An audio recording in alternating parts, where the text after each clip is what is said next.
Living in harmony is possible if you know your emotions and how to handle them. Dr. Carmen Roman will share with you in an engaging way the current psychology by sharing herself or interviewing experts who will inspire you.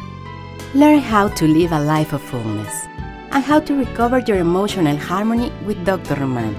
Welcome to Emotions in Harmony.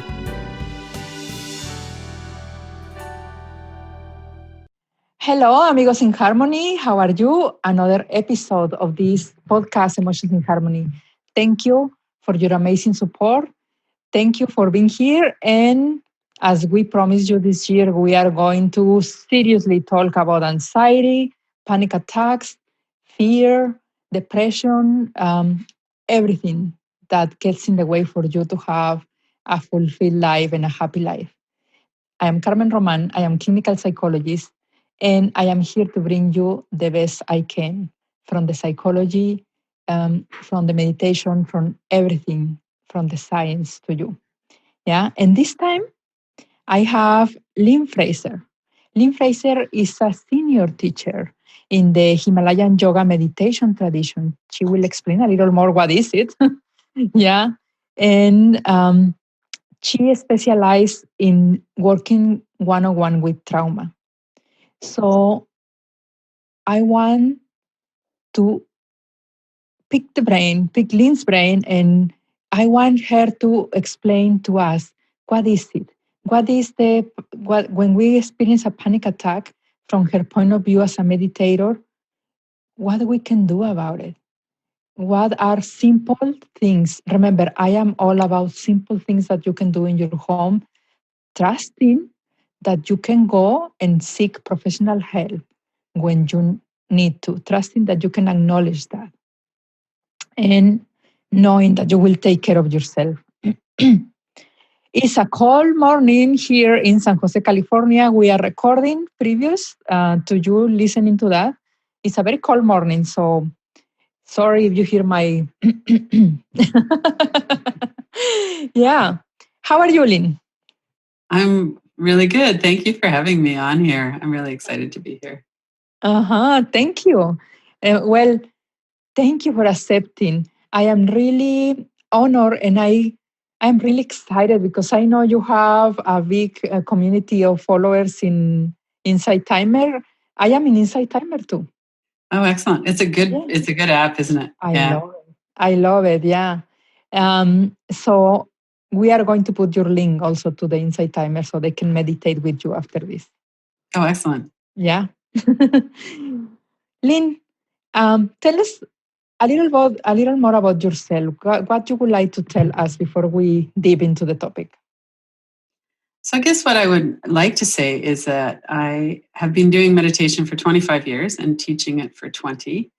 And during that time, I've also began doing a trauma healing mindfulness inquiry called the Living Inquiries. And so I kind of have this combination of meditation, yoga, breathing, and mindfulness inquiry that I've used to heal my own trauma and that I work with people. Mm-hmm. So, one of the things that I always like people to know right away is that it's very, very possible to heal trauma. It And is, yeah. to heal. And it's not, that sometimes people definitely need private therapy. And what I do isn't therapy, it's working with the breath and working with the mind and the nervous system, how it's very somatic, it's in the body. And so we have experiences in life that are often very scary and where we feel disconnected and afraid. And those have an effect on our brain development, they have an effect on our breath and on our nervous system. And we can work directly with the nervous system to bring down the level of threat and to work with things like panic attacks. It's very, very possible to do that. Well, I am trained psychologist from Mexico, and then I needed to train myself in the United States again. Mm-hmm. What I noticed here, at least in my training in Mexico, it was very inclusive of the body experiences. I had dance movements, I have yoga, whatever it was needed for healing trauma. And here actually sometimes require a specialization. Here, after they get the license, they need to go and do some somatic experience. Yeah. Okay, right. So Right. this is why I'm really appreciative of the somatic experience. We cannot separate the mind and the body. Right. So I am very, very appreciative of that. And I really appreciate that you focus on that, because in my perfect world, we will address trauma with yoga. Yeah. Hmm. We will address trauma with meditation, and we'll talk in therapy.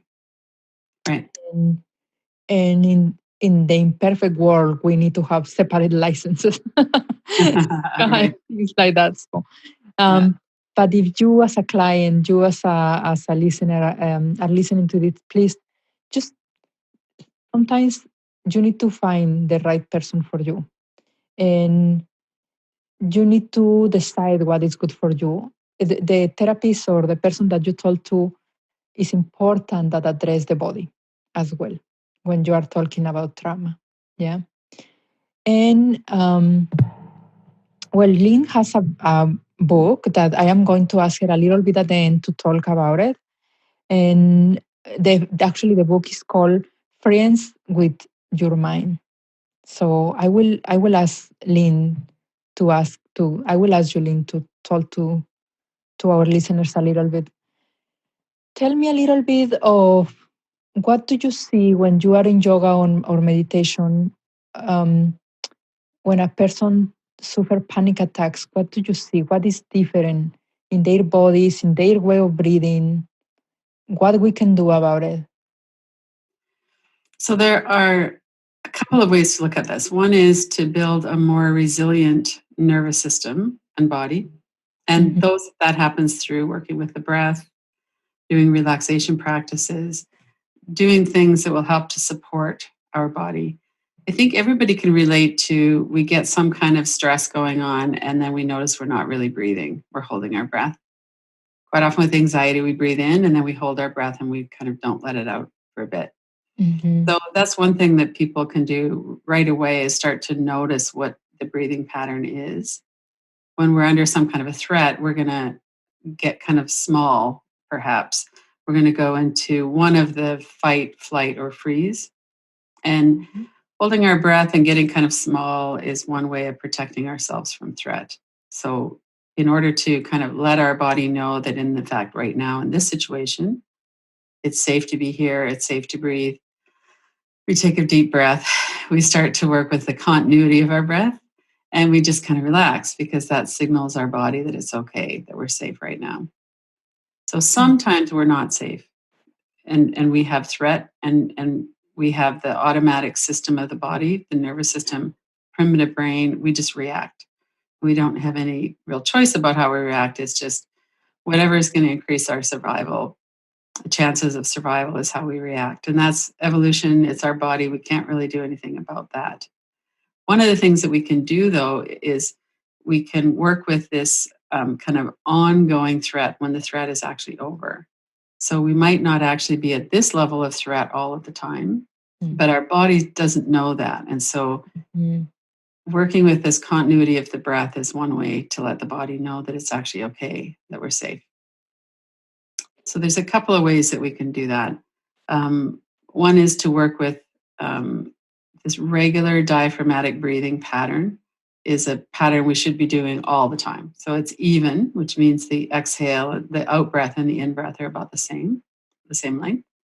It's continuous and we're not holding the breath. So it's just kind of inhaling in and exhaling out, inhaling in, and we just get a kind of a nice rhythm going. It's also diaphragmatic, which means that the diaphragm muscle at the lower ribs is moving. And so, what that feels like in the body is there's very little motion in the chest when we're breathing. And we soften the belly. And as we breathe in, the belly kind of expands. And then as we breathe out, it kind of settles back towards the spine. So that's one thing that people can do. It's very simple. It's a good practice to kind of tune into several times a day. How am I breathing right now? Am I holding my breath? Could I practice some regular diaphragmatic breathing? And I find that it doesn't take that long for people to switch over. A lot of people are breathing way up in the chest because that's a breath that kind of gets lodged when our bodies are tight and we feel like we're under threat. Mm-hmm. And that one thing could be very helpful for people, just to learn how to breathe diaphragmatically. And then there's a couple of practices that we can do. Dr. Stephen Porges is a medical researcher who talks a lot about the vagus system, the polyvagal system. And he talks about we need to kind of calm the system through breathing in order to feel safe. And this is the same tradition in the 5,000 years of yoga as well, that we're working with this smooth, even breath. And so Dr. Porges talks about it takes 6 seconds of breathing out for our system to realize that it's okay to relax, to activate the relaxation response. So there's a couple ways we could do that. One is we could sing. We could also exhale longer. There's a yoga practice where we breathe in for 3 and exhale for 6. And so we get that longer exhale. If we're talking to somebody and we're feeling kind of anxious, we could talk in longer sentences. So even now, I'm not stopping to breathe in between my sentences. And then when we stop, then we breathe in. So anything that we can do to get the breath out to 6 seconds will help to relax our body. And if you like to sing or something like that, that's really ideal. And it's fun as well.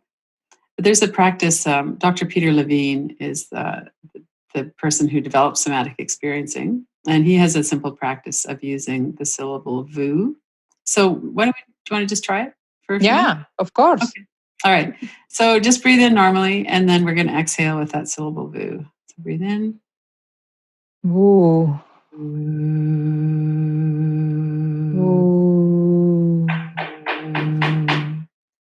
And then inhale.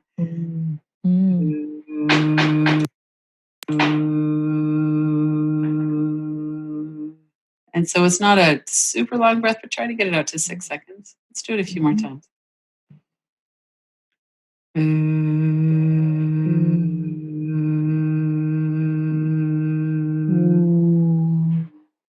See if you can kind of feel the vibration in your chest as well. Let your chest relax. It feels so relaxing. It does, doesn't it? It does, yeah. Yeah, it's so simple. Uh-huh. So that's one really simple thing that people can do. So just to remember that it's 6 seconds of exhaling. And to do a practice like that, you wouldn't want to be doing all day long, but you could certainly do it whenever you're feeling anxious. You could do it in the car. You could do it when you're walking somewhere. And then this 2-to-1 breathing is also a nice practice to do. And if people, I know you're going to put a bunch of links on here, and on my YouTube channel, I have a lot of guided practices. And so the next one is extended exhaling. So let's do that for a minute too. So as you're breathing, just notice what your length of breath is. So if you're inhaling, see if you can count to 3 and exhale to 3 so that it becomes kind of even and continuous. And relax your shoulders, relax your body, just kind of settle your mind on the breath. And then as you're breathing out, start to let the breath be a little bit longer. So you could breathe into 3 and then maybe out to 4 or 5, up to 6. Let that happen over, 4 or 5 breaths maybe.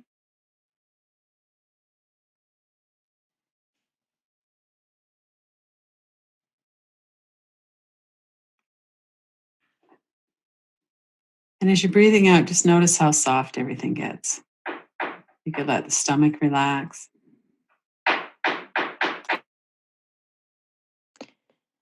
I think something to be aware and something I find in my clients often is when they start breathing on their own, when we breathe in the session, together, and then they go home and do the breathing exercises, there is the sense that the fear actually is coming harder, or they are being more aware of their feelings. Mm-hmm. So some of my clients say, it doesn't work for me. Mm-hmm. I didn't do the homework. I did it a couple times and I didn't do it. Mm-hmm. So it's important to understand that it is going to bring the sense of course, you don't notice your body and all of a sudden you notice your body. Yeah. Mm-hmm. What you will say to those clients? So there are a number of ways to work on relaxing the body without working with the breath. My sense is that at some point we need to be working with the breath because it's so healing to the nervous system. And sometimes that's not what's accessible right at the beginning. And so always when we're doing these practices, if we're starting to feel more agitated, more afraid, then it's good to stop doing that and then do something else because there's so many other things that we can do. There's a practice of, there's several practices of breath, but there's also practices of relaxing the body without focusing on the breath. And I have a playlist of those practices as well. So people can go through a whole relaxation through the body, for instance, and never really focus at all on the breath because that can feel kind of threatening. Yeah. And especially if you've got a lot of stress and trauma is held in the body and we feel it as the sensations, the energy in our body. We feel it as the tight shoulders, the contracted kind of stomach, maybe clenching your teeth. So that can you put some examples of these techniques that you say that are not breathing? right. So for instance, there's a tension relaxation practice. And so often what we do is we might tense the face as we breathe in and then soften it as we breathe out.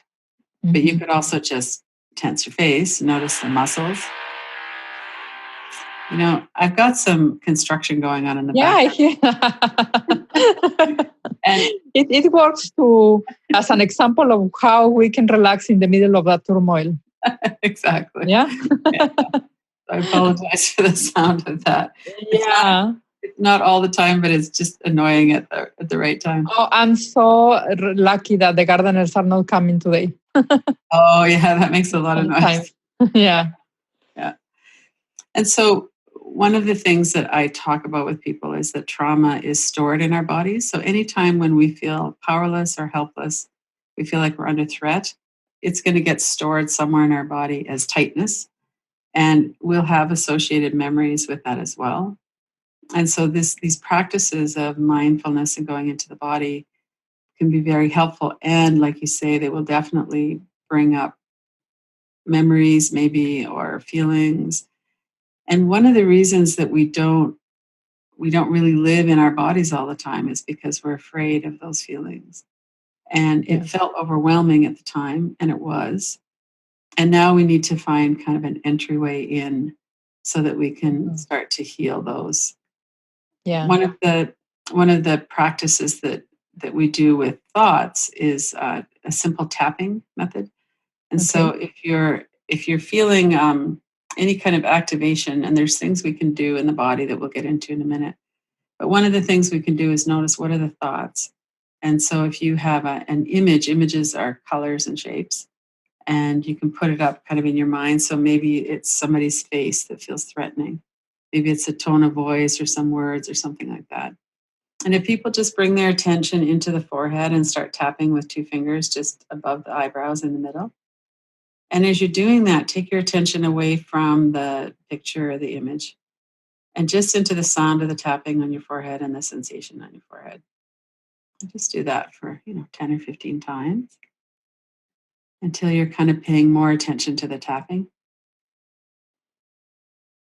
And then when you bring your hand down and you look at that image again, notice if it's still as strong. Most often what will happen is it will get kind of less colorful, less intense. So that's one way to work with thoughts that come up. Okay. And then with the sensations in the body, an example would be fear is often felt in the stomach. And it can feel like kind of a tight fist in the stomach. Sometimes people will, describe it like a black hole. Like I'm going to be just like sucked into that vortex or something like that. Yeah. And so one thing we can do with sensations is notice how would we describe it? So if we have an image of it, we could look at the image and we could tap on the image. So just kind of tap like we just did. But if it's, if it feels like if it's moving and there's it feels kind of threatening, like it's very uncomfortable for us to have that there. Yeah. Then one of the things we could do is notice that there's space all around it. So sensations in our body come and go. So there's space and time. They're not permanent. But also, if you have a feeling of some kind of tightness in your stomach or a black hole in your stomach, then you could notice where else you feel it in your body. Like, does it come all the way up into your chest? Or is it just in your stomach? Does it come out to does it come through your spine at the back? Does it come out to the edges of your body? Or is it just this little kind of fist in the middle? And so one thing to do that can help with that is so we're coming back into this mindfulness again. We're noticing the sensation and we're being a little bit clinical about it. We're going, well, what does it feel like? Is it hot? Like some sensations are hot and kind of painful. Or maybe it's just like this really still, kind of implacable kind of energy. And so when we notice what are the qualities of the energy, and then we notice that there's space all around it.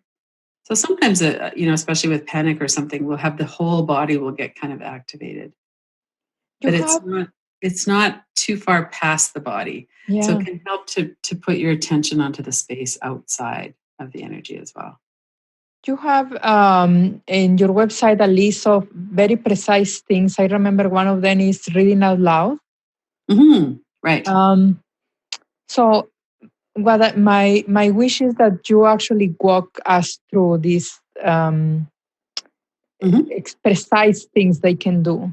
Okay, that's a great idea. Especially when they are feeling nearby to a panic attack. Right. Mm-hmm. Yeah.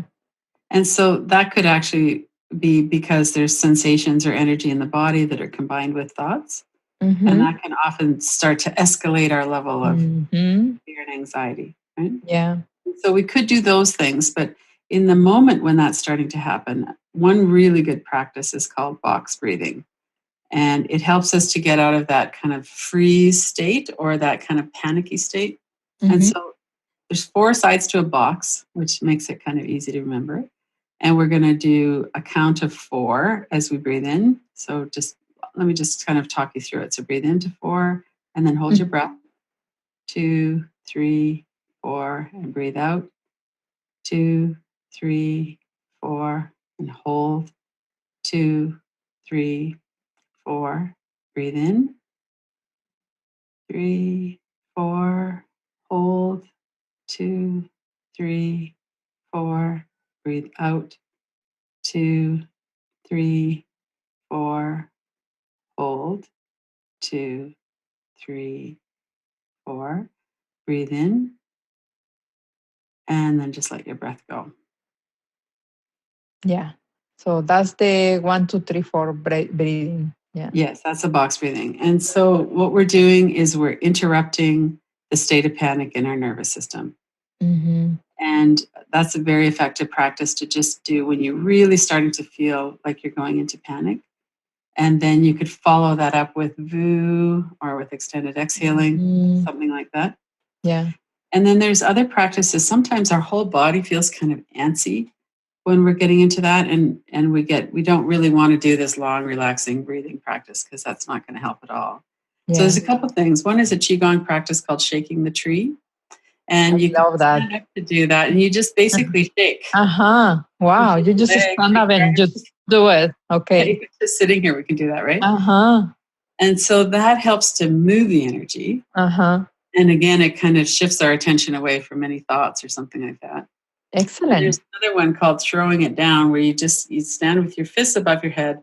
And as you're bringing your hands down, you're going to open your hands and kind of throw the energy down onto the ground. So it's just like, whew. Wow. It feels good. I usually do that 3 times. 3 times. I just releases the energy right out of your body. Mm-hmm. And it shifts everything, right? Uh-huh. And so you can do it while you're sitting down. Sometimes I'll do it if I'm in the car. But normally I'll just do it when I'm at home. And it's nice to do, if I want to shift my energy or just kind of feel better, there's lots of maybe compulsive thinking going on. Mm-hmm. And that's a way to kind of clear that out. I had the experience last year, Lynn, of Brenda, one of the Kundalini teachers. My friend is here, serving as the camera woman today. I had experience. It was almost 2 years ago when 2 Kundalini teachers I was in the middle of the two of them, and they were teaching me, Brenda and her friend, exact movements and exercises because at that time, Lynn, we have the earthquakes in Mexico. Mm. We have the violence going on in Nicaragua. Mm-hmm. Yeah. So we needed to come up with very simple, practical solutions when they are in the shelters, in the Right. refugee spaces, in Yeah. everything. So for me, learning that it was really beautiful and useful. Mm-hmm. Mm-hmm. And a lot of that you are saying is that it's like we need to have this in mind and we need to practice when we feel okay. Because when Yes. the panic attack is coming, Yeah. like the whole body is in this crisis. Yeah. And Yeah. you are going to remember probably out of the 10 exercises, you are going to remember one. Right. Yeah. Right. But Yeah. that one is going to be helpful. Yes. So this is what our listeners sometimes are dealing with. Like right now, for example, the crisis that is going on in Venezuela, we have a good amount of Venezuelans Mm-hmm. who listen. Very often we have crises of the mafia in Mexico. Yeah. So yeah, if you are listening, just keep in your mind, just make a box in your mind and actually practice what Lynn is teaching us today because it will become handy when you need it. Right. Yeah. And part of what happens when we are under threat, and these are long-term chronic conditions of not being safe. So it's Yeah. not like somebody's being foolish to be afraid. It's a real threat. Yeah. And our systems are acting appropriately. Our nervous system should go into alarm. It should go into trying to protect us. The problem is that when we have these experiences that go over months and years, then our system's not built for that. We get flooded with cortisol and adrenaline, and we need to help ourselves by self-regulating, down-regulating, so that we can settle our body. When the body's always on yellow alert or red alert, it's exhausting for our nervous system, for one thing.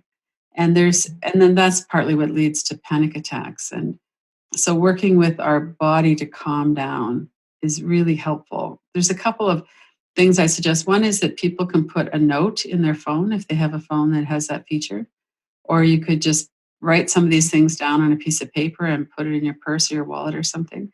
Because when you're flooded, you're probably not going to remember. And like you say, if you're practicing these, you'll remember what you practiced maybe. If you could write down 3 or 4 that you like, you don't have to do all 13, but just 3 or 4 that you like. And another really simple one is to hold your own hand. So just to hold your hand and feel the warmth of your hand, kind of support yourself through that. Another one is to put one hand under your armpit and the other hand kind of around your other shoulder, and just kind of hug yourself. Just kind of settle in and just let your body kind of notice the warmth of your hand. Sometimes people will kind of do it on their shoulders. There's a couple things that are very helpful that way. Now, you mentioned reading out loud. And that kind of ties in with another practice of 5, 4, 3, 2, 1, where people work with the senses. So there's something about reading out loud. You can read anything out loud, and it interrupts the panic process. So that's very helpful to know. So if you have your list, for instance, you could just read your list out loud. You could pick up anything, a newspaper, anything. And just start reading out loud. That caught my attention because I didn't hear about it. I hear about the other ones, but the reading out loud is like, wow, that makes sense. It does actually, That and is it good. works. And it works. You keep your brain busy. Yeah. Wow. And there's something about saying the words out loud that makes it's a bit different than just reading, because when we're reading to ourselves, our mind often just kind of goes back into the catastrophic thinking. But when we're reading out loud, it's kind of settling. Thank you for saying that we are not foolish to have all of these responses and symptoms, because a lot of my work sometimes is working with a client saying it is okay. You are going to have you are going to have these responses, and it's not that you are going crazy. It's a normal response. It's a normal response, exactly. Yeah. So thank you for remembering me that, because really many people, especially in our culture, in our Latino culture, is like, you don't need the help of anybody. You can make up your mind. You can control Yeah. your mind. And yes, yes, but this is special circumstances. And what I Mhm. tell my clients is only somebody who already had the experience will understand what does mean. Right. Yeah. Yeah. I want to also share with you, like 4 or 5 years ago, my family and I had a heavy car accident. Oh. Mm. And I came back. It was in Mexico. I came back to the United States, and I was doing yoga. I was doing yoga every single week, like a couple times a week. But I remember that particular class. Um, and when I came back, I couldn't do yoga the same way. Mhm. I was feeling fragmented. If Oh, that right. makes sense to you. Well, like Mhm. all the sense of myself was into pieces. Yeah. My body physically was fine. Thank God it was fine. Yeah. Mhm. But my whole sense of who I am, it was fragmented. And Mm. it was more difficult to do the yoga poses, more difficult to follow instructions or whatever. Meditation was hard too. Do you do you have anything, any comments from your clients or your meditation or yoga clients that they experience something similar? Definitely. Yeah. Yeah. I was assaulted while I was riding my bike to work one day in Mhm. 2005. And I was meditating daily at the time. And my meditation teacher said, don't meditate anymore for a while because your mind is too disturbed. Mhm. So, all that's happening when you sit down quietly is that your mind is bringing up all these catastrophic thoughts, flashbacks from the incident. So, I did a lot of guided practices and a lot of guided relaxation practices, and I'd been doing them for a long time, so they're very familiar to me. Mhm. But we shouldn't always be, meditation is not always suitable, especially if there's trauma. It's much better to do some kind of guided practice where there's a voice, and Insight Timer has so many great ones too, Yes. There's a Yes. voice that will kind of bring you back because it's Mhm. not actually healthy. The whole issue around catastrophic thinking is that we have some kind of memory that comes up of something that's dangerous or scary. And then we see it in our mind, and then we tend to create this train of thoughts in the mind. So we'll Yes. have one scary thought and another one and another one. We stop breathing, we hold our breath, our whole system gets kind of activated. And then our body believes that we're under, like, that kind of, the part of the mind doesn't really tell time. So Uh-huh. our body still believes that we're under threat. So our body starts to really go into a fear response. And then that generates more thoughts. Thoughts, it just kind of is a cycle that It's plays. a cycle. And This. so it's good to do, it's good to be very kind to yourself and to be very attentive and not think, well, I should be able to do this because I used to be able to, or it's good for me to Mhm. meditate, so I should just sit in quiet. If what we're doing is giving more airtime to catastrophic thoughts, it's actually better to not, to do some Yeah. kind of guided practice Do instead. something. Yeah, Wow. Thank you. Thank you for that. It's important that we know we are, we need to be compassionate to ourselves. we do.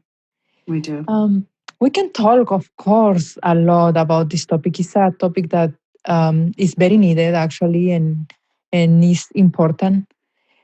For now, I want to open the space so you can tell us a little bit about your book.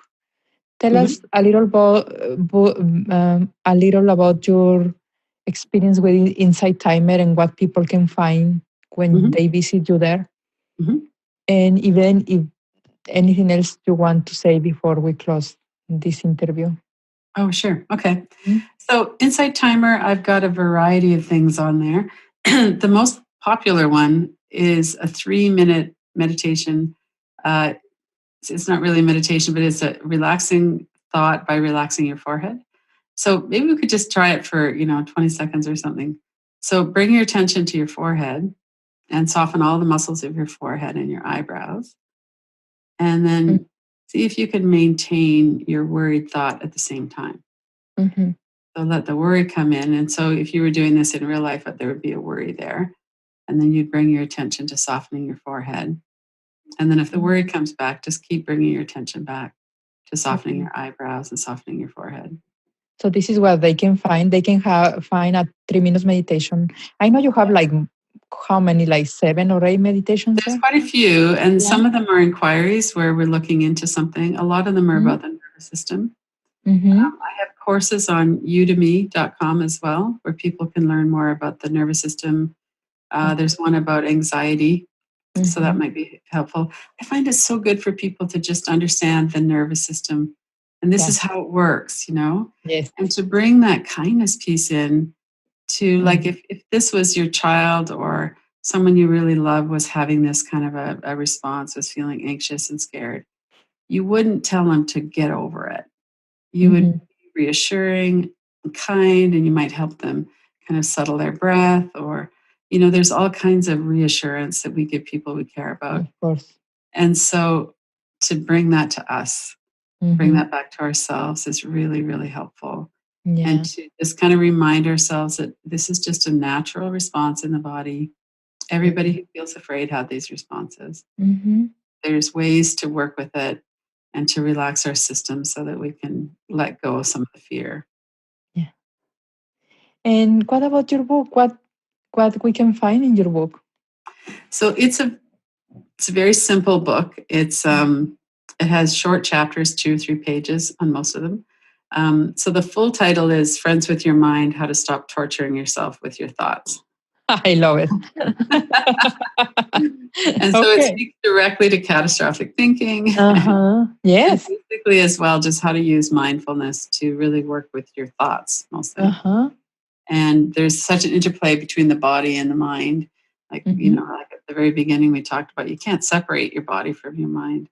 Yeah. And so how to work with both. So there's relaxations, talks about breathing, and it tells a little bit of my story and how I started working with this.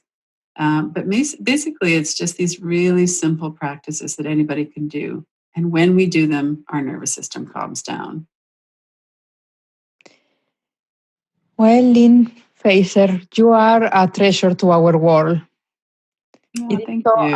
I feel so relaxed just here sitting talking to you. Well, that's good. That's how it's supposed to work. That's supposed to work. And it's just your laughing is so relaxing. So thank you for bringing this piece of who you are to our listeners, to the Emotions in Harmony.